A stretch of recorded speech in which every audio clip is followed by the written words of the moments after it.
Hello বন্ধুরা, welcome to my channel mom vlog এনকেতে তোমাদের অনেক অনেক স্বাগত। আমি আবার এসে গেছি নতুন একটা রেসিপি নিয়ে, ভাইরাল বেগুন ভাজা। চলো আমি এটা কিভাবে বানাই প্রথম থেকে শেষ অবধি তোমরা দেখতে থাকো আর আমার পাশে থাকো। ভালো লেগে থাকলে তোমরা লাইক কমেন্ট শেয়ার করে দিও আর সাবস্ক্রাইব করে দিয়ে পাশে থাকা বেল আইকনটা ক্লিক করতে কিন্তু ভুলো না বন্ধুরা। তবে আমি নতুন নতুন রেসিপি নিয়ে এলে সবার প্রথম তোমাদের কাছে নোটিফিকেশন চলে যাবে। চলো তাহলে আমি এটা কিভাবে বানিয়েছি প্রথম থেকে শেষ অবধি তোমরা দেখতে থাকো, আশা করি খুব ভালো লাগবে। চলো বন্ধুরা, তাহলে সেই ভাইরাল বেগুন ভাজাটা বানিয়ে নেওয়া যাক খুব অল্প তেলে। দেখো এখানে আমি গোবিন্দভোগ চাল নিয়ে নিয়েছি বড় চামচের 2 চামচের মতন, প্রায় 50 গ্রামের মতন।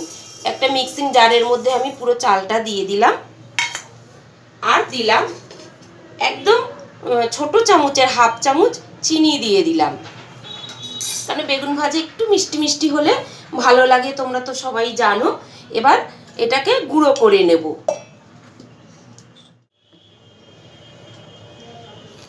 দেখো চালটা আমার খুব ভালো করে গুঁড়ো হয়ে গেছে, এই দেখো খুব সুন্দর করে গুঁড়ো হয়ে গেছে। এবার এটাকে একটা পাত্রে আমি ঢেলে নেব।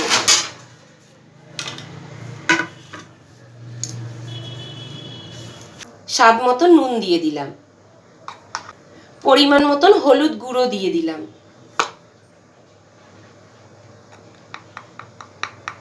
ঝালের জন্য একটু লাল লঙ্কার গুঁড়ো দিয়ে দিলাম, ছোট চামচের হাফ চামচ জিরে গুঁড়ো দিলাম, ছোট চামচের হাফ চামচ ধনে গুঁড়ো দিলাম।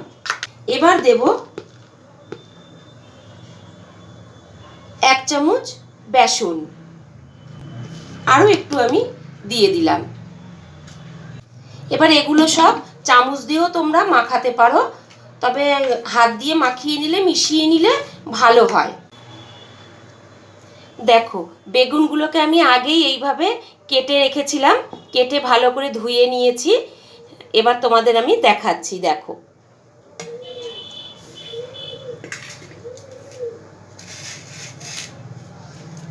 প্রত্যেকটা বেগুন এইভাবে আমি একটু করে কোট করে নেব।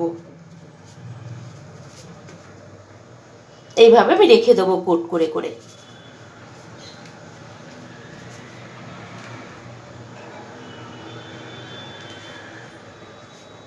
সবগুলোকে ঠিক একইভাবে এইভাবে কোট করে নেব।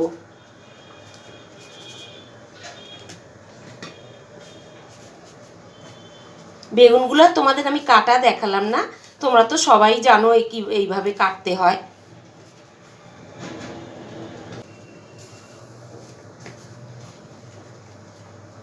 দেখো সবগুলোই আমি কোট করে নিয়েছি।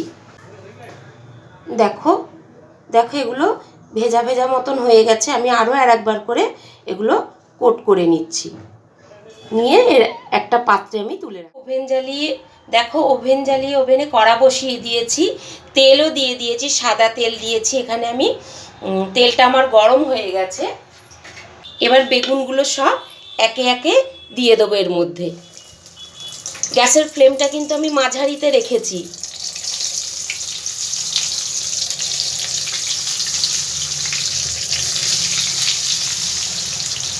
একটু ঢাকনা দিয়ে দেবো, তাহলে ওপরটাও খুব ভালো করে সেদ্ধ হয়ে যাবে। ঢাকনাটা এবার একবার খুলবো।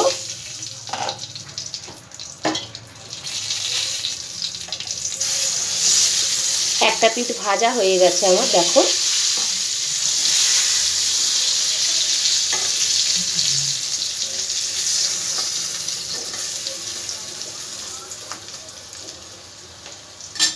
আবার একবার ঢাকনা দিয়ে দেবো। ঢাকনাটা আর একবার খুলে দেখব। দেখো ফাইনালি আমার ভাইরাল বেগুন ভাজা রেডি হয়ে গেছে।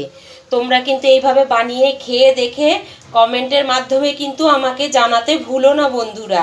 আজকের মতন এইটুকুনি থাক, টাটা।